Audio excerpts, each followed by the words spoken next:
bagaimana kita sebagai seorang guru di dalam menghadapi perkembangan anak-anak kita di generasi yang ada sekarang.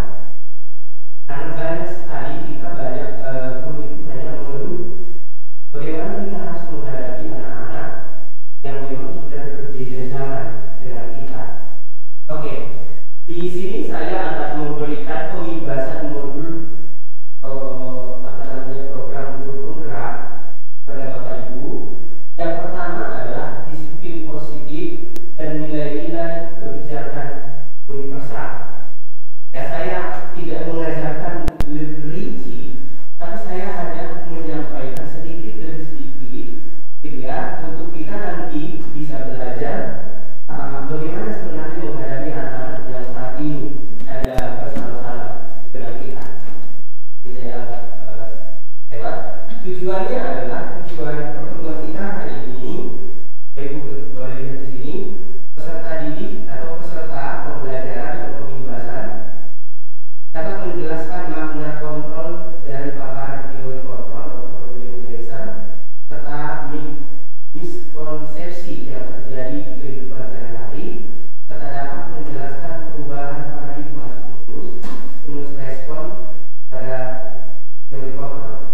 Yang kedua, peserta dapat menjelaskan makna disiplin positif dan mengamati penerapannya di lingkungannya. Yang ketiga adalah peserta dapat menemukan nilai-nilai kebijakan yang penting ditanamkan di dalam murid. Nah, kegiatan saya minta kepada Bapak Ibu tolong dikepal tangannya masing-masing, tolong dikepal tangannya masing-masing, gitu ya. Bapak itu A, Bapak B, juga selanjutnya Bapak menjadi A ke B, demikian juga begitu. Oke, pertemanan ya. Coba perhatikan di sini. Anda yang A, ada A, ada B, gitu ya. Anda yang A, gitu ya. Oke, pelan kertas. Coba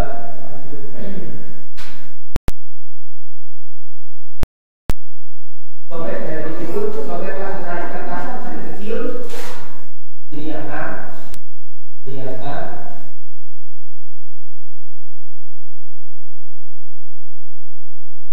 Gitu ya.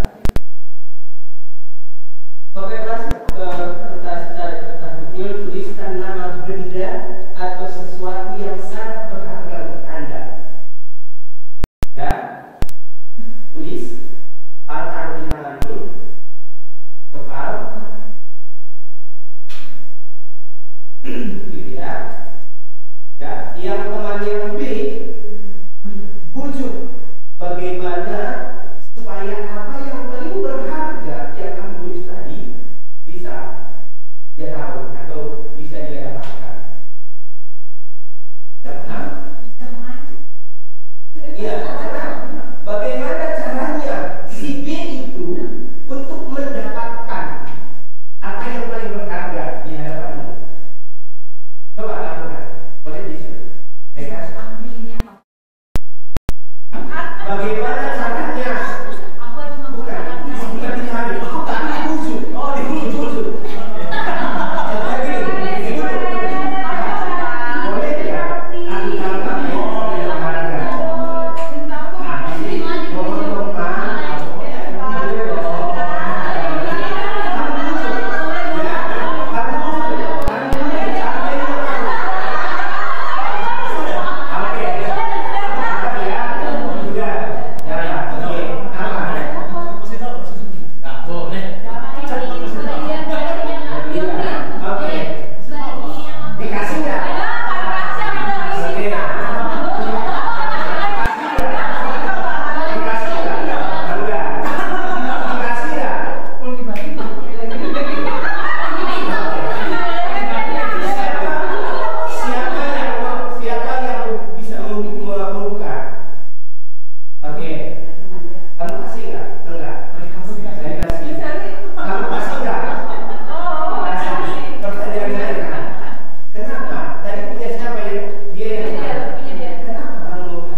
sendiri. Dapatkah kita mengontrol orang lain atau orang lain mengontrol kita?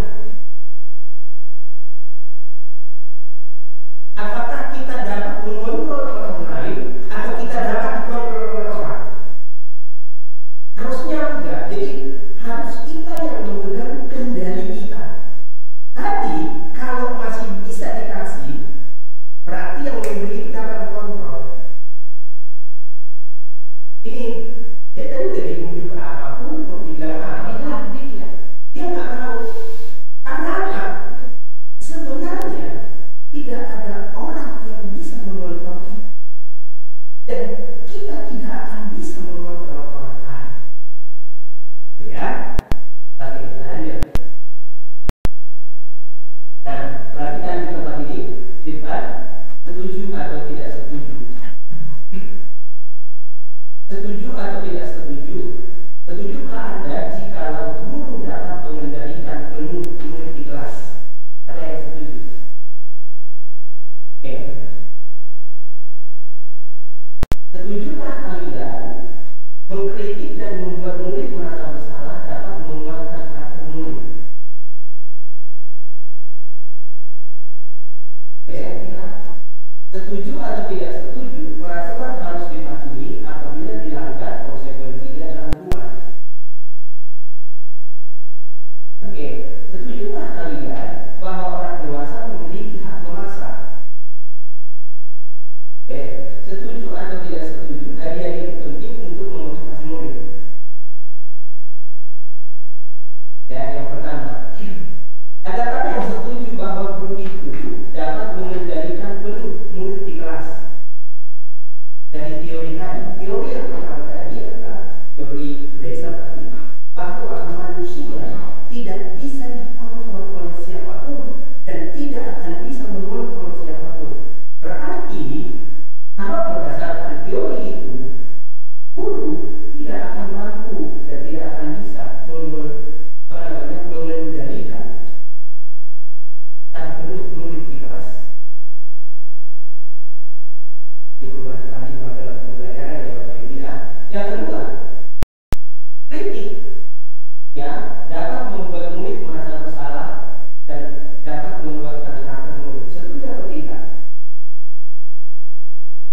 Apakah kritik yang kita berikan begitu ya dapat membuat murid itu merasa bersalah atau bahkan menguatkan karakter murid? Oke, ini kan yang sering kita lakukan toh. Gitu ya, ini sering kita lakukan. Kita kritik, gitu ya. Supaya apa? Supaya kita bisa dengan kritikan kita bisa mengontrol mereka. Ternyata teori dasar itu adalah bahwa manusia tidak bisa mengkritik, tidak bisa mengontrol siapapun. Selanjutnya, peraturan harus dipatuhi, apabila dilanggar konsekuensinya adalah hukuman. Berdasarkan teori itu juga guru tidak bisa melakukan itu. Ya, orang dewasa memiliki hak untuk memaksa. Itu makanya tadi dia nggak bisa dipaksa, mau diapain enggak. Gitu. Karena ada kontrol diri sendiri. Dan lain adalah hadiah itu penting untuk memotivasi murid.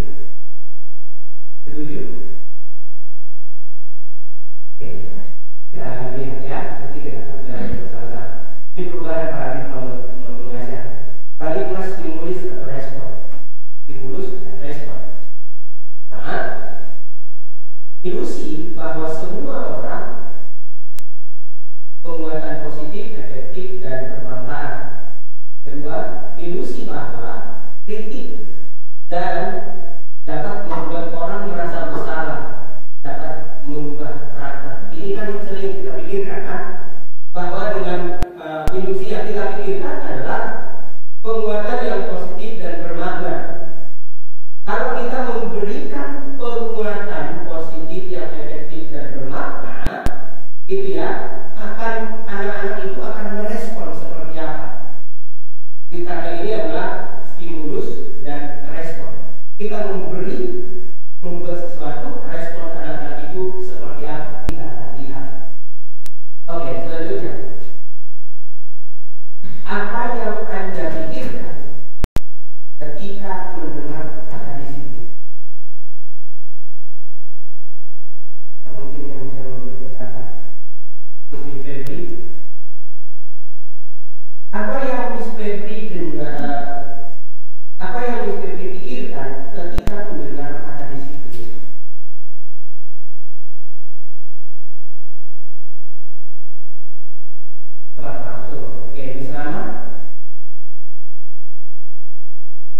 Ketika mendengar disiplin, apa yang dipahami dan dipikirkan oleh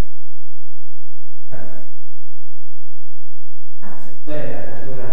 Menurut saya, apa yang dipikirkan mendengar kata disiplin? Tertib. Oke. Berarti ini aktivitas yang kita lakukan. Menurut saya, apa yang saya pikirkan ketika mendengar kata disiplin? Membantu. Buahnya benar ya. Disiplin adalah bentuk kontrol diri, yaitu belajar untuk kontrol diri agar dapat mencapai suatu tujuan mulia. Tujuan mulia ini mengacu pada nilai-nilai atau prinsip-prinsip mulia yang menganut seseorang yang dikenal dengan nilai kebijakan universal. Nilai-nilai tersebut bersifat universal dan lintas bahasa, suku, bangsa, agama, maupun antar ini pengertian. Nah, kita lihat di sini nilai-nilai kebijakan. Ya, kita lihat di sini. Nilai-nilai kebijakan adalah sifat-sifat positif manusia yang merupakan tujuan mulia yang ingin dicapai setiap individu. Itu dari rekod ya. Nilai-nilai tersebut bersifat universal dan lintas bahasa, suku, bangsa, agama maupun latar belakang. Dua, nilai-nilai kebijakan setiap perilaku perbuatan memiliki satu tujuan. Untuk Dr. William Bresser kontrol motivasi dengan mengaitkan nilai-nilai kebijakan yang diyakini seseorang, maka motivasi intrinsiknya akan terbangun sehingga menggerakkan memotivasi diri dalam dan untuk dapat mencapai tujuan mulia yang diinginkan. Nilai-nilai kebijakan yang ingin dicapai oleh setiap anak Indonesia kita harus kenal dalam profil Pancasila. Jadi ini, kalau kita mendengarkan kata disiplin tadi Bapak Ibu sudah sampaikan harus dilakukan, harus sesuai dengan aturan dan lain sebagainya. Tetapi menurut apa yang disampaikan oleh Dr. William Bresser, nilai-nilai atau aturan-aturan yang tadi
Penghargaan membuat anak lebih termotivasi.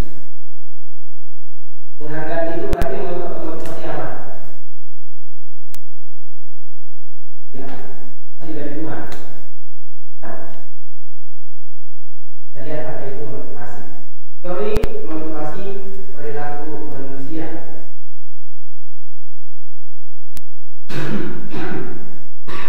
Motivasi eksternal untuk menghindari ketidaknyamanan hubungan. Apa yang akan terjadi apabila saya melakukannya? Yang kedua, motivasi eksternal untuk mendapat imbalan dari orang lain atau institusi. Apa yang akan saya dapatkan apabila saya melakukannya? Motivasi internal atau tujuan disiplin yang positif untuk menghargai diri sendiri. Saya akan menjadi orang yang seperti apa apabila saya melakukannya. Mana yang paling tepat di sini, Bapak Ibu?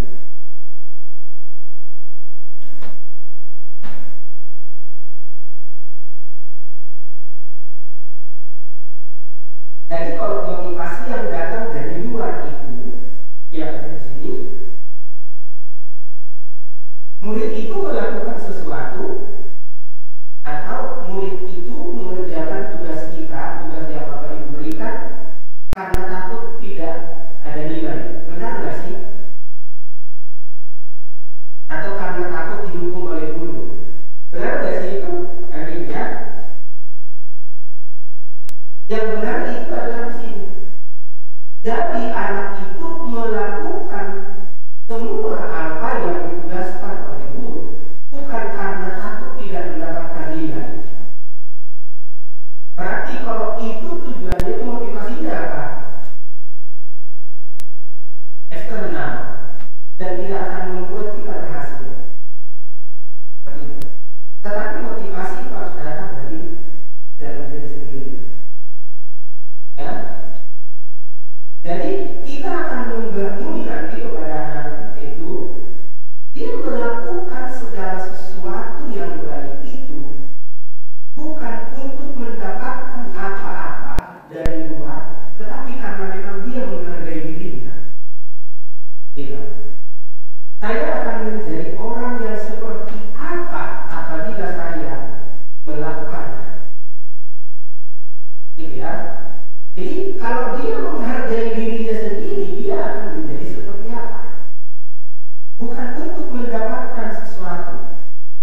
dipermalukan, merasa tak dihargai. Tetapi kalau konsekuensi itu dilihat, mereka harus memiliki konsep diri yang baik.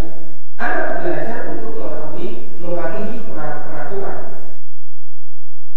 Kehilangan hak dibuat tidak nyaman, diasingkan untuk sementara. Maka ibu nanti ini yang kita bangun, bukan hukuman, tetapi konsekuensi. Maka nanti kita akan menyampaikan kepada anak, kamu tahu nggak ya, kalau kamu tidak mengerjakan ini, tahu nggak apa akibatnya? Jadi nanti komunikasi seperti ini yang kita sampaikan. Jadi nanti awas ya, kalau kamu tidak mengerjakan, kamu tidak naik kelas. Saya akan kita begitu ya, saya pun bisa seperti itu. Tidak salah mudah. Kamu tahu nggak ya, kalau kamu tidak mengerjakan itu, mengerjakan ini, kamu tahu nggak apa konsekuensinya? Jadi bukan hukumannya ya, jadi kita tidak pakai istilah hukuman. Nah, kamu tahu nggak nanti apa konsekuensi? Kalau kamu terus datang terlambat, kamu tahu nggak konsekuensinya apa? Apa? Kita jadi sampai benar-benar motivasi dari dalam diri sendiri muncul. Dia menyadari. Jadi bukan dia taat, bukan karena takut, tapi karena dia benar-benar menyadari konsekuensi dari apa yang dia lakukan. Oke, tindakan guru, hukuman atau konsekuensi. Di sini kita lihat. Biasanya kan yang kita lakukan begini. Tindakan ini kan kita lakukan. Kalau dia terlambat, kita suruh mencatat. Bahkan kemarin yang agak membuat saya juga bingung itu, catat satu lembar, catat begini. Aku berjanji tidak akan terlambat. Aku berjanji tidak akan terlambat. Sampai berapa sekali?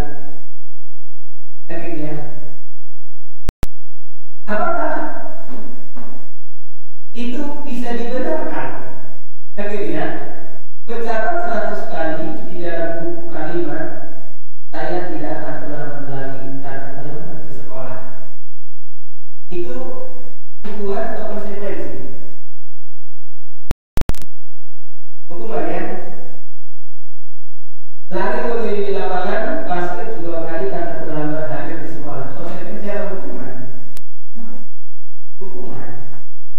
Ya, murid diminta untuk push up 15 kali karena tidak menggunakan masker ke sekolah. Itu hukuman. Menggantikan kertas tugas teman yang telah dicoret-coret.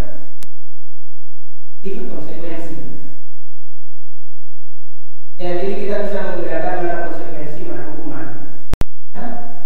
Membersihkan tumpahan air di meja tulis karena tersenggol pada saat belajar. Itu hukuman atau konsekuensi? Pasti konsekuensi. Ya. Murid disuruh untuk mengenakan sepatu seharian di sekolah karena tidak mengenakan sepatu lipat. Murid disuruh untuk mengenakan sepatu seharian di sekolah karena tidak mengenakan sepatu lipat. Dengan kalau tidak memakai seragam, kita suruh ngapain?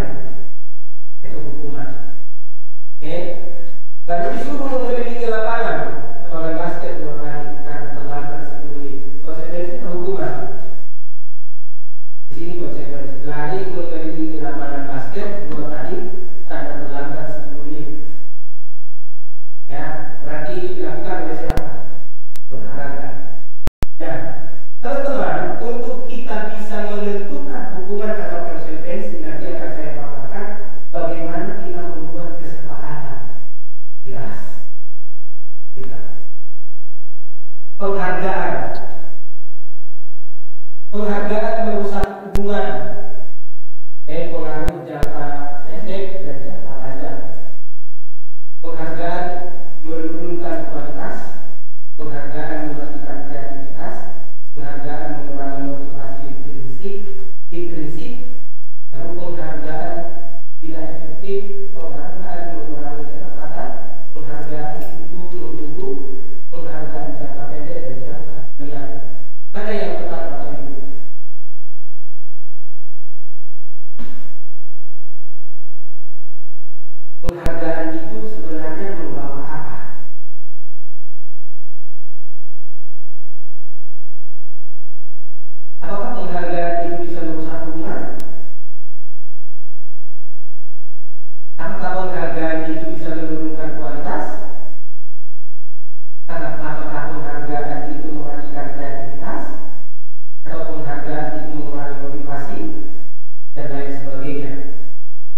apakah kamu ingin berbuat lebih baik?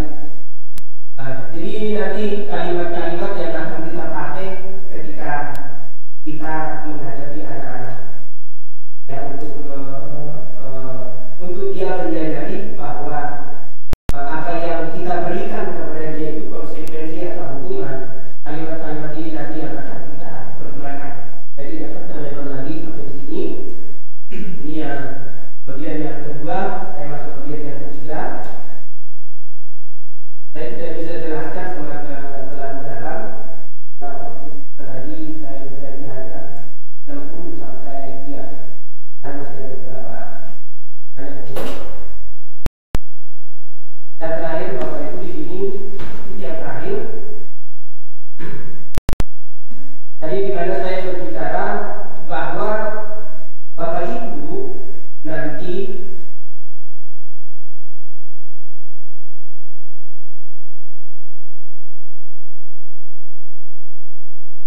mengapa tidak peraturan saja, mengapa harus keyakinan keras? Jadi kita nanti tidak memakai yang namanya peraturan, tetapi keyakinan keras. Artinya begini, Bapak Ibu nanti di semester 2, ya, di semester 2 begini Bapak Ibu.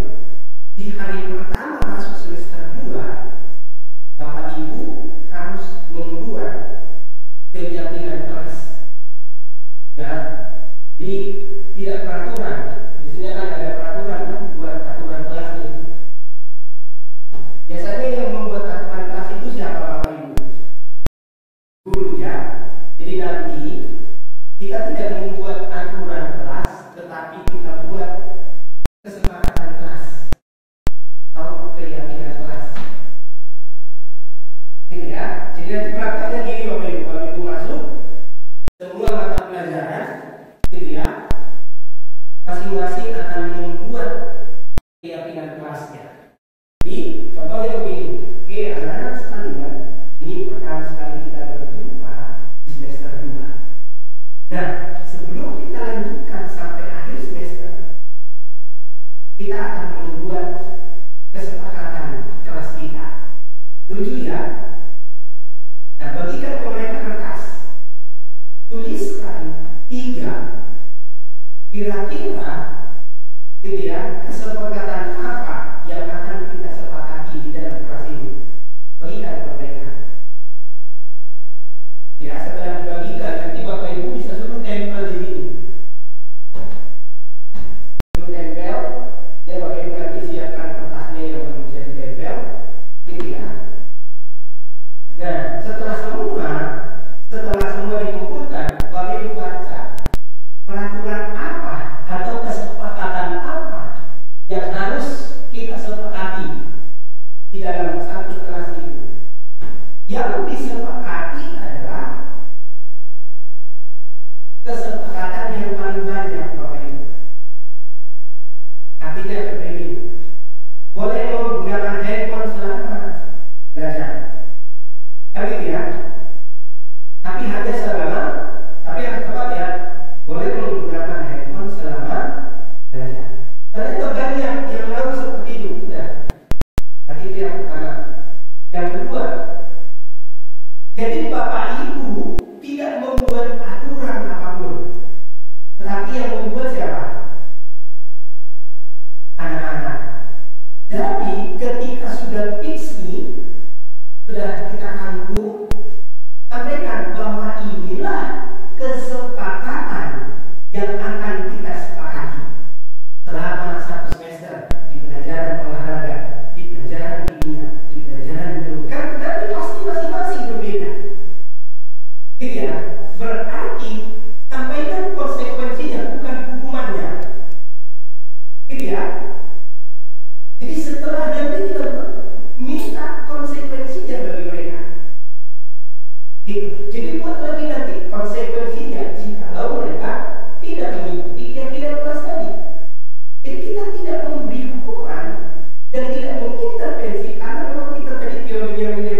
Jadi kita tidak marah lagi sama dia.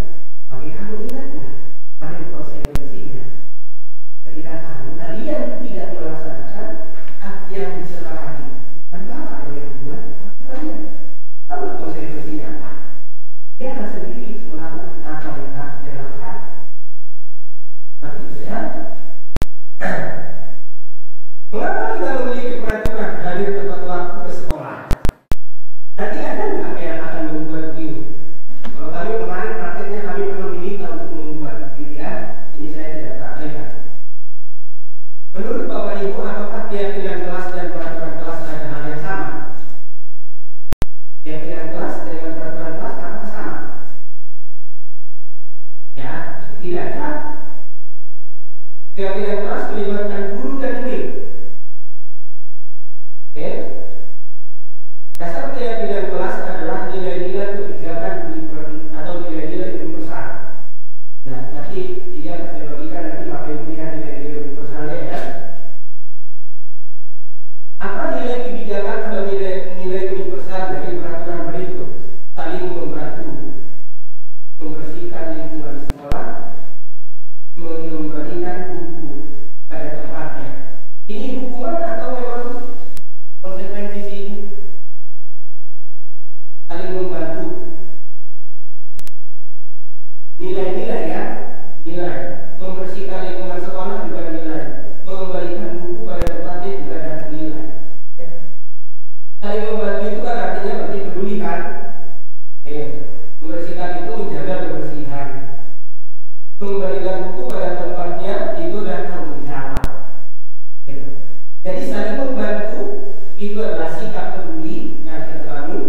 Membersihkan itu adalah menjaga kebersihan dan mengembalikan buku tetap tanggung jawab. Jadi ini yang akan kita bangun Bapak Ibu pada anak-anak kita. Akan menyusun kebijakan ini saya tidak perhatikan. Berdiskusi mengenai gambaran perilaku yang mencerminkan keadaan kelas. Nanti kita akan diskusikan lebih dalam.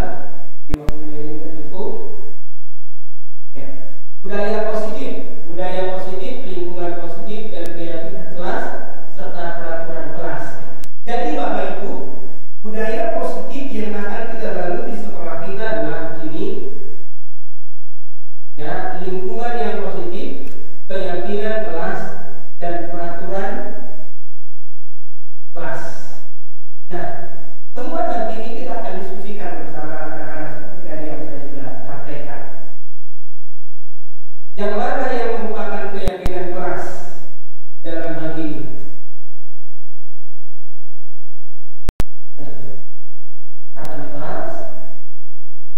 Kesepakatan kelas, datang tepat waktu, mengucapkan salam, menjaga kebersihan sekolah, berdoa sebelum dan sesudah kegiatan, aktif dalam pembelajaran, tertib.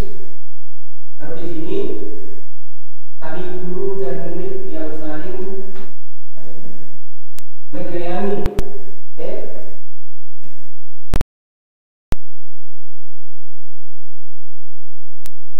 Kami murid yang semangat belajar, kami murid yang peduli dengan teman-teman. Yang mana yang merupakan keyakinan kelas di dalam hal ini? Datang tepat waktu, ucapkan salam, menjaga kebersihan sekolah, doa sebelum dan sesudah, aktif dalam pembelajaran, tertib, atau kami guru dan murid yang saling menyayangi, kami murid yang semangat belajar, atau C, kami murid yang peduli dengan teman-teman. Mana yang lebih kepada peraturan atau kepada keyakinan kelas? Kami ikut. Dan ini ya. Peraturan. Ini peraturan atau?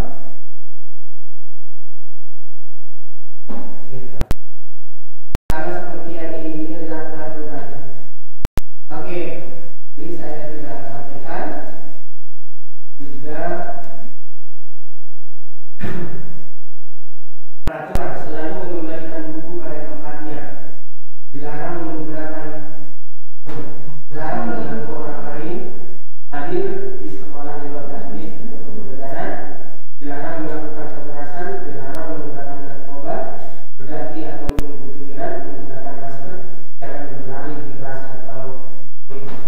nanti kita bedakan yang peraturan sekolah dengan peraturan kelas ya. Oke. Di keyakinan kelas. Berarti memiliki tujuan. Jadi artinya begini, apapun yang dilakukan oleh anak itu, ya, kita harus memahami bahwa sikap mereka itu sebenarnya memiliki tujuan. Entah itu tujuannya apa, nanti kita akan lihat. Oke, selanjutnya, apa yang Anda pikirkan ketika mendengar kata disiplin? Mungkin yang bisa memberi berkata, Miss Febri,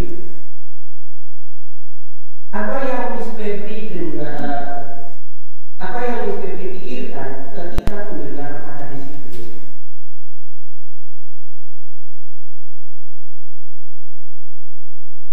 Tepat langsung. Oke, Miss Rama, ketika mendengar disiplin, apa yang dipahami dan dipikirkan oleh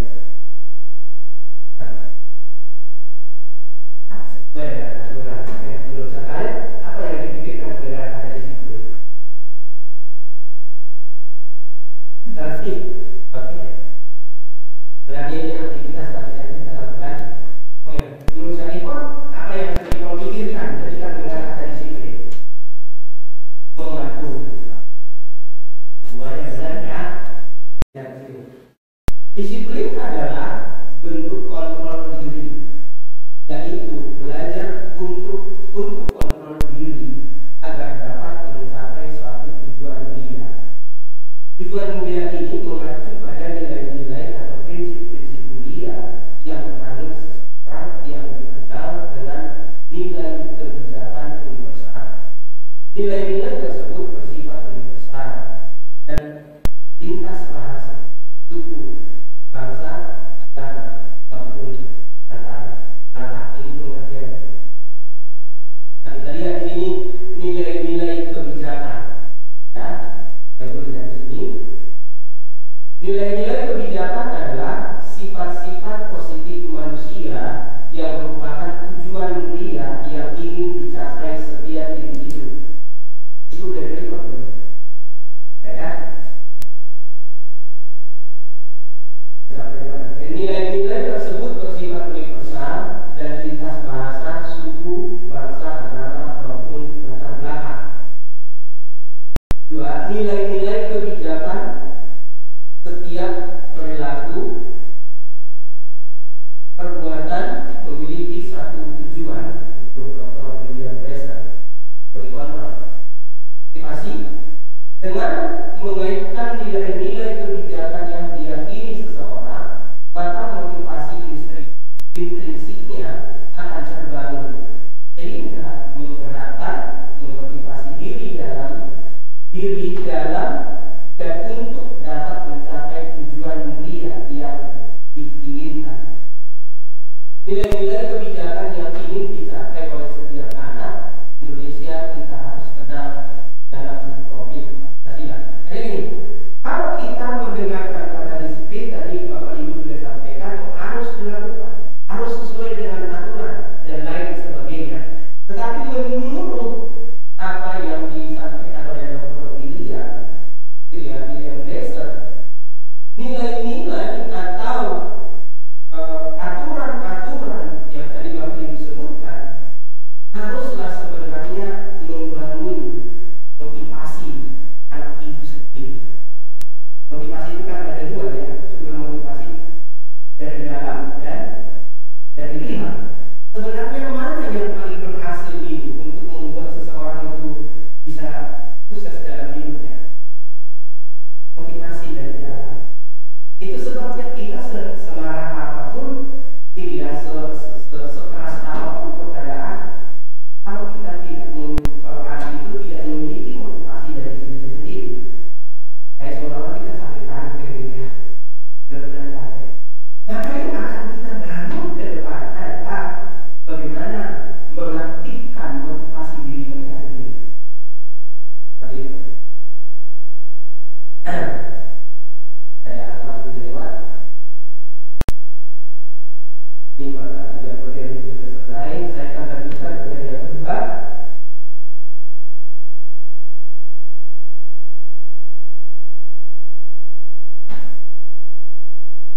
teori motivasi dan hukuman.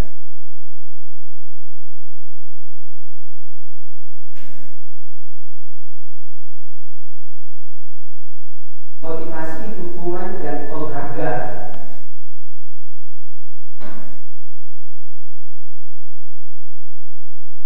Sebenarnya adalah peserta dapat menjelaskan dan menganalisa teori motivasi dan motivasi intrinsik yang dituju serta menerapkannya dalam kehidupan sehari-hari dan lain sebagainya.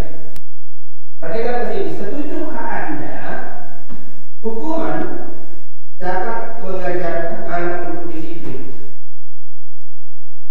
Apakah Bapak Ibu setuju bahwa hukuman dapat mengajar anak untuk berdisiplin?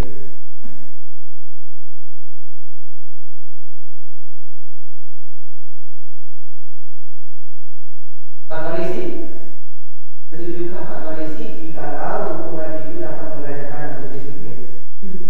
Setuju ya? Oke. Yang kedua, hukuman bersifat baik selama tidak dapat dilakukan. Hukuman bersifat baik selama tidak dilakukan dengan kekerasan. Yang ketiga, penghargaan membuat anak lebih termotivasi. Penghargaan itu berarti motivasi apa? Ya, pasti dari Tuhan. Kita lihat apa itu motivasi. Teori motivasi perilaku manusia.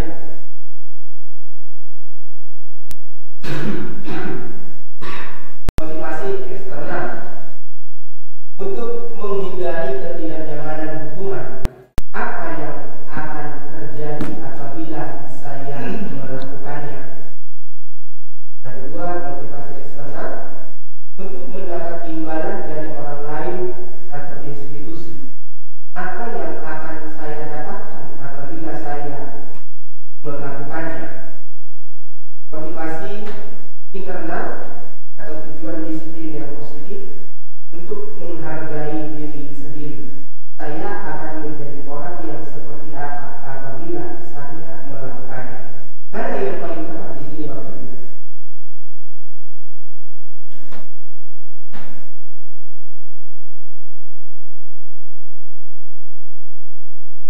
Jadi kalau motivasi yang datang dari luar itu, yang ada di sini,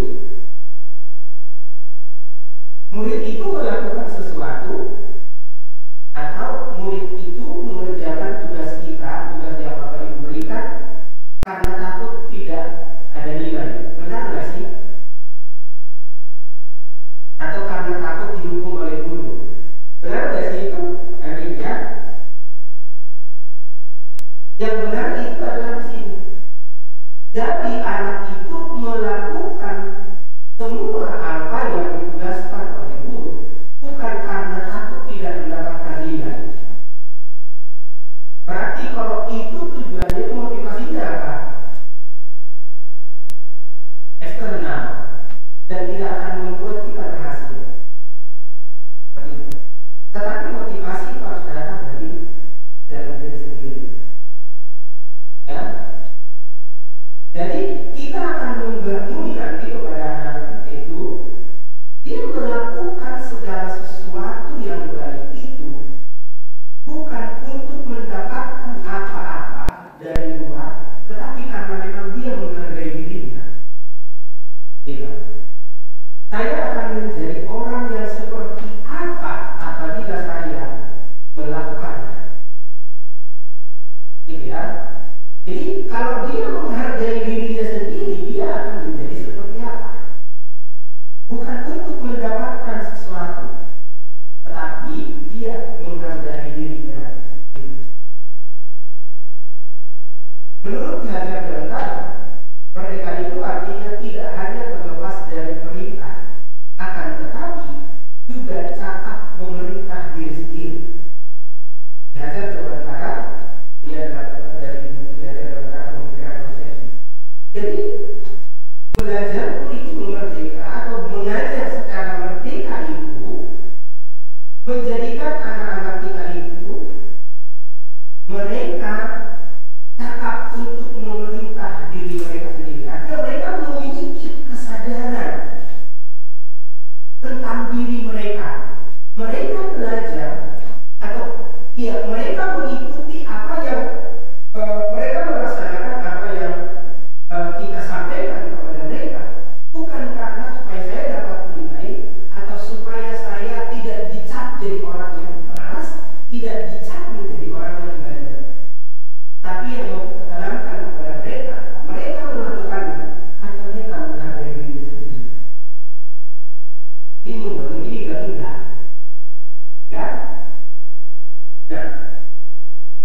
motivasi. Sekarang hukuman.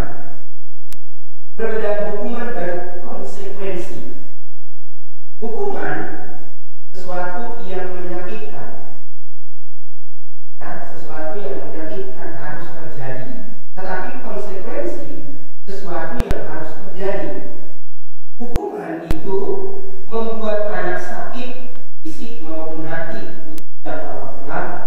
Tetapi konsekuensi membuat anak merasa tidak nyaman dalam jangka waktu pendek.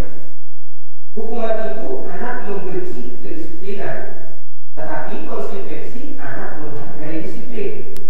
Hukuman itu adalah biasanya dipaksa, tetapi kalau konsekuensi itu adalah stimulus atau tanggapan. Kalau dia tidak melakukan, berarti dia menerima konsekuensi.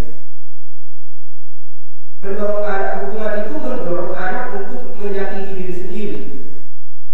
Hukuman itu adalah konsep diri yang buruk. Hukuman itu adalah anak belajar untuk menyembunyikan kesalahan. Hukuman itu marah, merasa bersalah, dipermalukan, merasa tak dihargai. Tetapi kalau konsekuensi itu dilihat, mereka harus memiliki konsep diri yang baik. Anak belajar untuk mematuhi peraturan. Kehilangan hak dibuat tidak nyaman, diasingkan untuk sementara. Maka itu nanti ini yang kita bangun, bukan hukuman, tetapi konsekuensi. Maka nanti kita akan menyampaikan kepada anak, kamu tahu nggak ya, kalau kamu tidak mengerjakan ini, tahu nggak apa akibatnya? Jadi nanti komunikasi seperti ini yang kita sampaikan. Jadi nanti awas ya, kalau kamu tidak mengerjakan, kamu tidak naik kelas. Saya akan kita begini ya, saya pun masih seperti itu. Tidak salah mudah. Kamu tahu nggak ya, kalau kamu tidak mengerjakan itu, mengerjakan ini, kamu tahu nggak apa konsekuensinya? Jadi bukan hukumannya ya, jadi kita tidak pakai istilah hukuman. Nah, kamu tahu nggak nanti apa konsekuensi? Kalau kamu terus datang terlambat, kamu tahu nggak konsekuensinya apa? Apa? Kita berani sampai benar-benar motivasi dari dalam diri sendiri muncul. Dia menyadari. Jadi bukan dia taat, bukan karena takut, tapi karena dia benar-benar menyadari konsekuensi dari apa yang dia lakukan. Oke, tindakan buruk, hukuman atau konsekuensi. Di sini kita lihat. Biasanya kan yang kita lakukan begini. Tindakan ini yang kita lakukan, kalau dia terlambat, kita suruh mencatat. Bahkan kemarin yang agak membuat saya juga bingung itu, catat satu lembar, catat begini. Aku berjanji tidak akan terlambat. Aku berjanji tidak akan terlambat. Sampai berapa sekali? Kan gitu ya. Apakah itu bisa dibenarkan? Kan gitu ya. Mencatat 100 kali di dalam buku kalimat, saya tidak akan terlambat lagi karena terlambat ke sekolah. Itu hukuman atau konsekuensi? Hukuman ya. Lari keliling lapangan basket 2 kali karena terlambat hadir di sekolah. Konsekuensi atau hukuman? Hukuman. Ya, murid diminta untuk push up 15 kali karena tidak menggunakan masker ke sekolah. Itu hukuman. Menggantikan kertas tugas teman yang telah dicoret-coret. Itu konsekuensi. Ya, jadi kita bisa membedakan mana konsekuensi, mana hukuman. Ya? Membersihkan tumpahan air di meja tulis karena tersenggol pada saat belajar. Itu hukuman atau konsekuensi? Pasti konsekuensi. Ya. Murid disuruh untuk mengenakan sepatu seharian di sekolah karena tidak mengenakan sepatu hitam. Murid disuruh untuk mengenakan sepatu seharian di sekolah karena tidak mengenakan sepatu hitam. Dan kalau tidak memakai seragam, kita suruh ngapain? Itu hukuman. Oke. Baru disuruh mengelilingi lapangan basket 2 kali karena terlambat 10 menit. Konsekuensi atau hukuman? Di sini konsekuensi. Lari mengelilingi lapangan basket 2 kali karena terlambat 10 menit. dilakukan oleh siapa? Olahraga.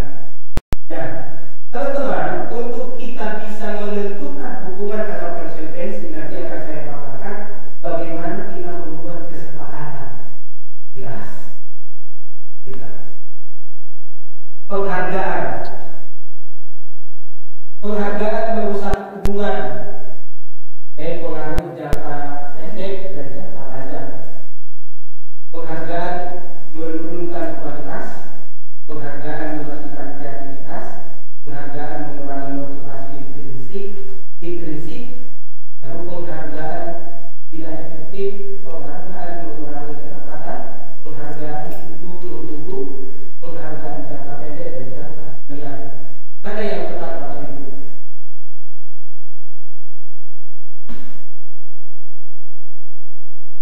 Penghargaan itu sebenarnya membawa apa?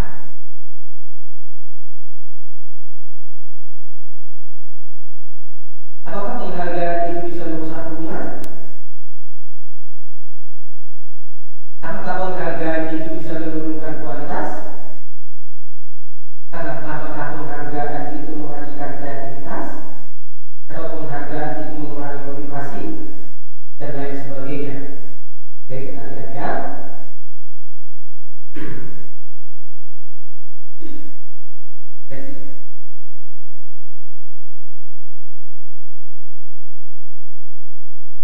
Apakah kamu ingin berbuat lebih baik?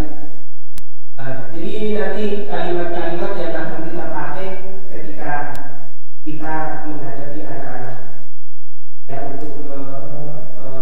untuk dia menyadari bahwa apa yang kita berikan kepada dia itu konsekuensi atau hukuman. Kalimat-kalimat ini nanti yang akan kita pergunakan. Jadi dapat terlebar lagi sampai di sini. Ini yang bagian yang kedua. Saya masuk bagian yang ketiga. Saya tidak bisa jelaskan terlalu dalam. Tadi saya berjanji harga 60 sampai 3. Dan masih ada beberapa banyak. Dan terakhir, Bapak Ibu, di sini yang terakhir.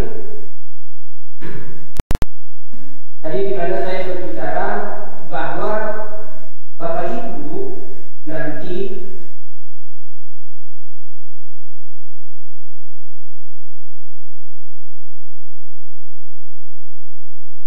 mengapa tidak peraturan saja, mengapa harus keyakinan keras? Jadi kita nanti tidak memakai yang namanya peraturan, tetapi keyakinan keras. Artinya begini, Bapak Ibu nanti di semester 2, ya, semester 2 begini Bapak Ibu.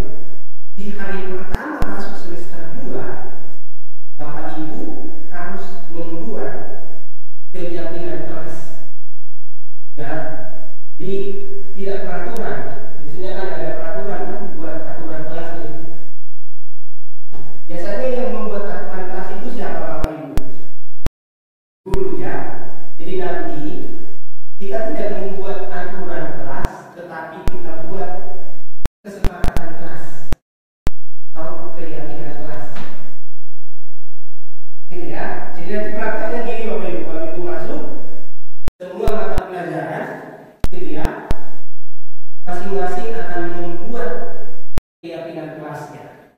Jadi contohnya begini, oke anak-anak sekalian, ini pertama sekali kita berjumpa di semester 2. Nah, sebelum kita lanjutkan sampai akhir semester, kita akan membuat kesepakatan kelas kita. Setuju ya? Nah, bagikan ke mereka kertas. Tuliskan 3 kira-kira, gitu ya, kesepakatan apa yang akan kita sepakati di dalam kelas ini. Bagikan ke mereka. Ya, setelah dibagikan nanti Bapak Ibu bisa suruh tempel di sini. Suruh tempel, ya Bapak Ibu nanti siapkan kertasnya yang belum bisa ditempel, gitu ya. Nah, setelah semua dikumpulkan, Bapak Ibu baca peraturan apa atau kesepakatan apa yang harus kita sepakati di dalam satu kelas itu. Yang disepakati adalah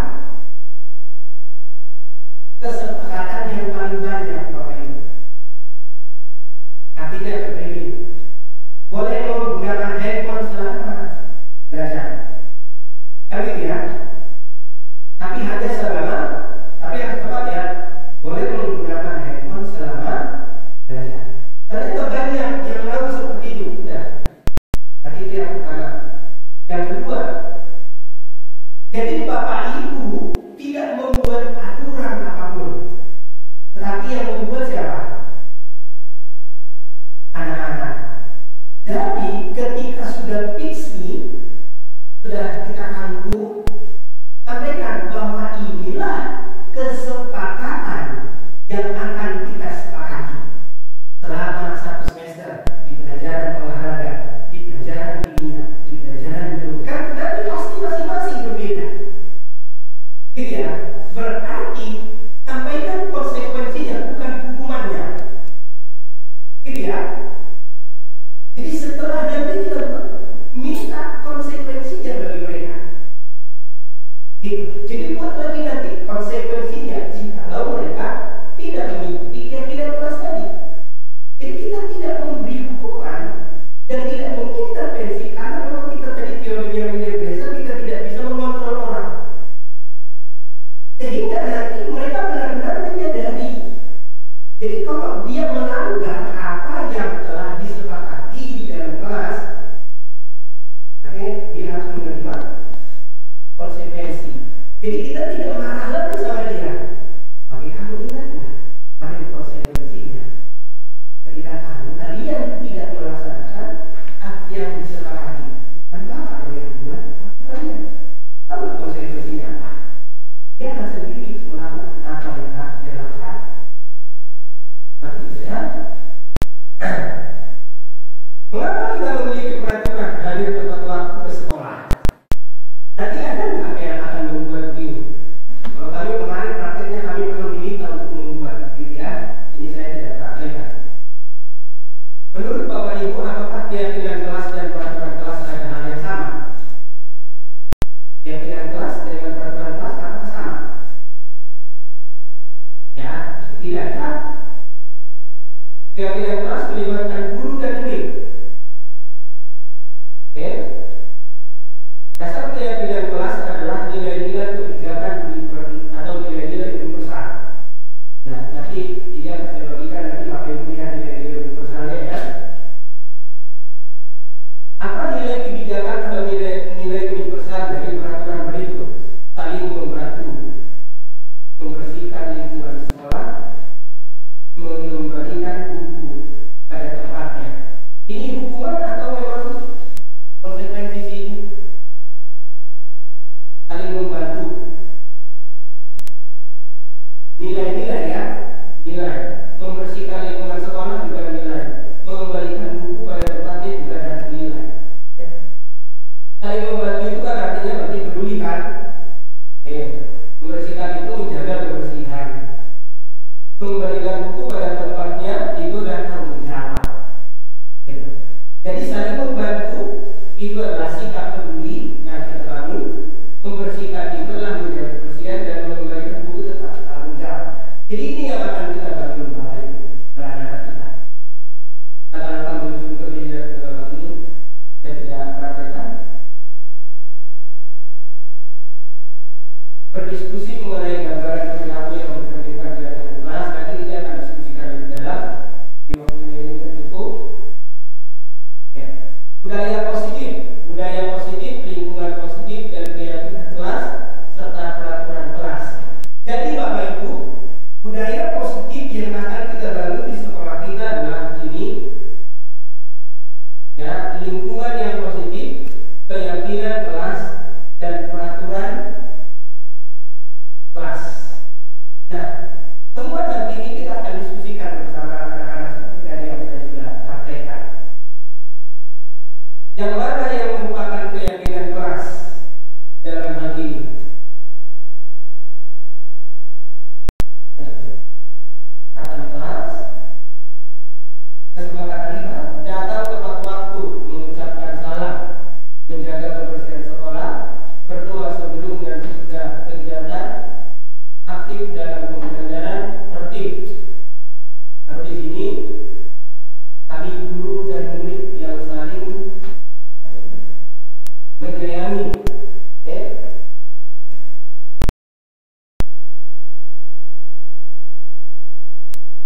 kami murid yang semangat belajar, kami murid yang peduli dengan teman-teman, yang mana yang merupakan keyakinan kelas di dalam hal ini.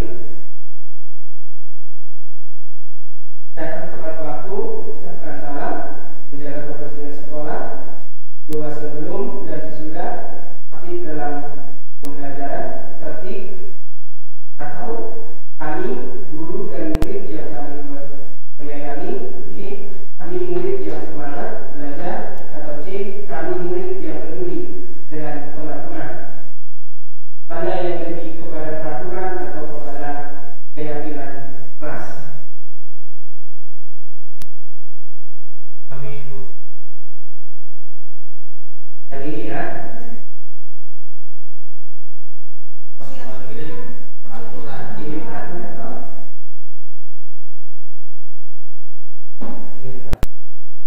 sama seperti yang ini adalah peraturan. Oke, ini saya sudah sampaikan. Juga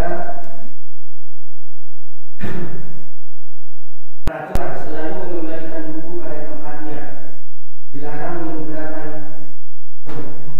mengganggu orang lain, hadir di sekolah 15 menit untuk pembelajaran, dilarang melakukan kekerasan, dilarang menggunakan narkoba, berganti atau menunggu giliran, menggunakan masker, jangan berlari di kelas atau jadi nanti kita bedakan di peraturan sekolah dengan peraturan kelas ya. Oke. Di keyakinan kelas berarti yang kita berikan itu adalah nanti di kelas itu sendiri yang kita akan tentukan mereka maunya apa.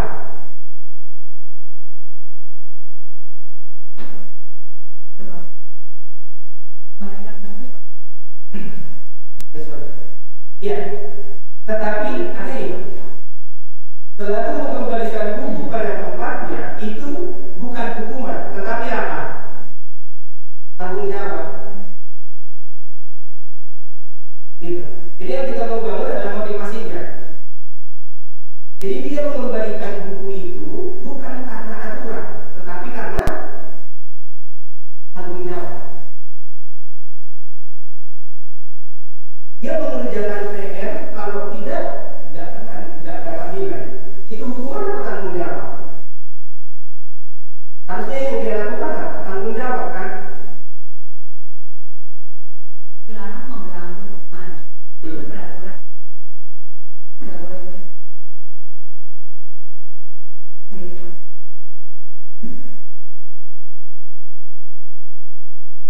Dilarang. Boleh bisa dilarang mengganggu teman. Mengganggu. Kan peraturan. Berarti keyakinan. Berarti keyakinan kelas itu nggak bisa. Masih saya bertanya. Oh, Peraturan kelas, kesepakatan kelasnya nanti saling